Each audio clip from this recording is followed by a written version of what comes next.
അസ്സലാമു അലൈക്കും റഹ്മത്തുള്ളാഹി വബറകാതുഹു. എല്ലാവർക്കും സുഖമാണെന്ന് വിചാരിക്കുന്നു. ഞാൻ നിങ്ങൾക്ക് പരിചയപ്പെടുത്തി തരാൻ പോകുന്ന ഒരു അമൂല്യമായിട്ടുള്ള ഒരു ദിക്റിനെ പറ്റിയിട്ടാണ്. വെറും 3 തവണ മാത്രം നമ്മൾ ചൊല്ലിയാൽ മതി.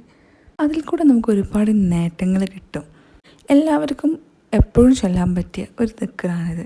അതായത് മെൻസസ്സായിരിക്കുന്നവർക്കും എല്ലാവർക്കും ചൊല്ലാം. വെറും 3 തവണ മാത്രം നിങ്ങൾ ചൊല്ലിയാൽ മതി. ഒരുപാട് നേട്ടങ്ങളാണ് അതിൽ കൂടെ കിട്ടുന്നത്. ഇനി ഏതാ ദിക്ർ എന്ന് ഞാൻ പറഞ്ഞുതരാം. സുബ്ഹാനല്ലാഹി വബിഹംദിഹി സുബ്ഹാനല്ലാഹിൽ അലീം ലാ ഔല വലാ ഖുവത ഇല്ലാ ബില്ലാഹിൽ അലിയുൽ അലീം. ഈ ഒരു ദിക്ർ നിങ്ങൾ സുബഹി നമസ്കാര ശേഷം 3 തവണ നിങ്ങൾ ചൊല്ലണം.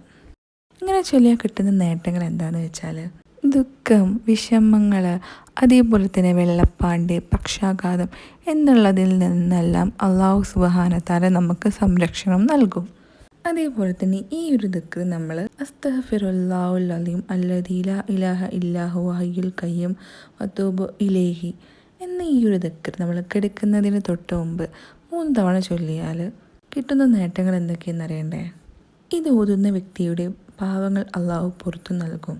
ആ ദോഷങ്ങൾ സമുദ്രനുരകൾക്ക് സമാനമായോ അല്ലെങ്കിൽ മണൽ തരികൾക്ക് സമാനമായതോ ആയിക്കോട്ടെ, നമ്മുടെ എല്ലാവരുടെയും എത്ര വലിയ പാവങ്ങളായിക്കോട്ടെ, ഈ ഒരു ദിക്ർ നിങ്ങൾ പതിവാക്കുകയാണെങ്കിൽ പാവങ്ങൾ അള്ളാഹു സുബ്ഹാനഹു തആല നമുക്ക് പുറത്തു തരുന്നതാണ്. അപ്പോൾ എല്ലാവരും ഈ ഒരു 2 ദിക്റും നിങ്ങൾ പതിവായിട്ട് എല്ലാ ദിവസവും 3 തവണ ആയിട്ട് ചൊല്ലാൻ ശ്രമിക്കുക. അപ്പോൾ ഇന്നത്തെ വീഡിയോ ഇത്രയുള്ളൂ. അസ്സലാമു അലൈക്കും റഹ്മത്തുള്ളാഹി.